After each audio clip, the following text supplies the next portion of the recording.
So what's up mga brad, ito po pala ang mga speaker box na i-deliver namin kahapon doon sa south ng Cebu.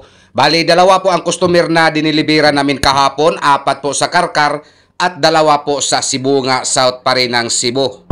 Dahil po ay una po naming madaanan ang Karkar patungo ng Sibunga, kaya ito lang po ang una naming ibinaba, yung kay Mr. Arnold Amaro ng Karkar City South ng Cebu. Yung kaniyang dagdag order na 4 na MCBD 18.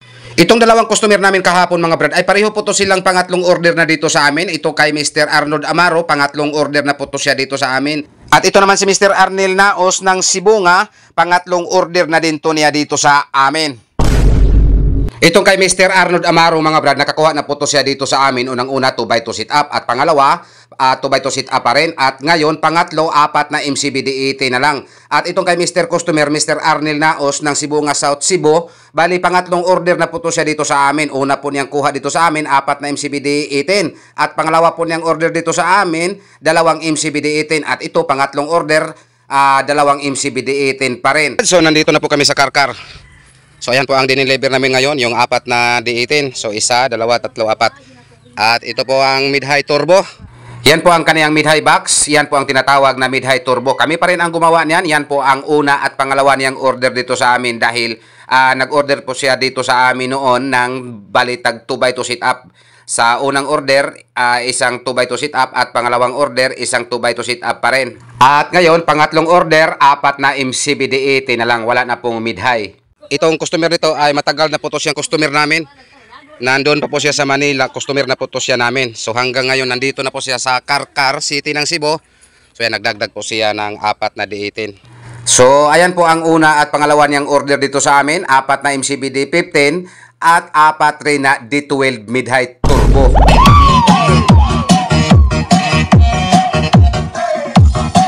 So ito pong dahilan bakit gabing-gabi na po kami nakarating sa kanilang bahay ni Mr. Arnel Naos ng Sibunga South Cebu. Dahil itong dineliver namin loaded na po to. So kailangan po to namin isa-sound test sa hindi pa kami aalis. So nung time na nag-sit up po kami, meron pong nag-rosary sa kanilang kapitbahay ni Mr. Arnold Amaro. So hinintay na lang po namin na matapos po yung rosary dahil ang rosary po ang importante kaysa sound test. So hinintay na lang po namin na matapos ang rosary tsaka pa namin na pagpatuloy ang sound test namin ito. So ito po ang kunting sound test namin bago po kami aalis patungo ng Sibunga.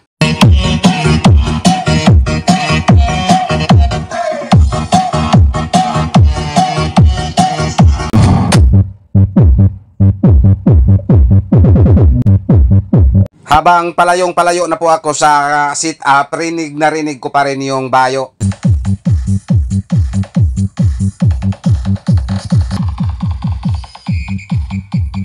At nung time na paalis na po kami, ayan, may inaabot pa po pala si Mr. and Mrs. Customer. Pinadalhan pa kami ng pasalubong. Oo. Avocado, salamat kayo, salamat. Salamat ninyo, salamat. Salamat. At ito po ang time na bumabiyahe na po kami patungo ng Sibunga para maghatid nitong 2 MCBD 18 na in-order ni Mr. Arnel Naos.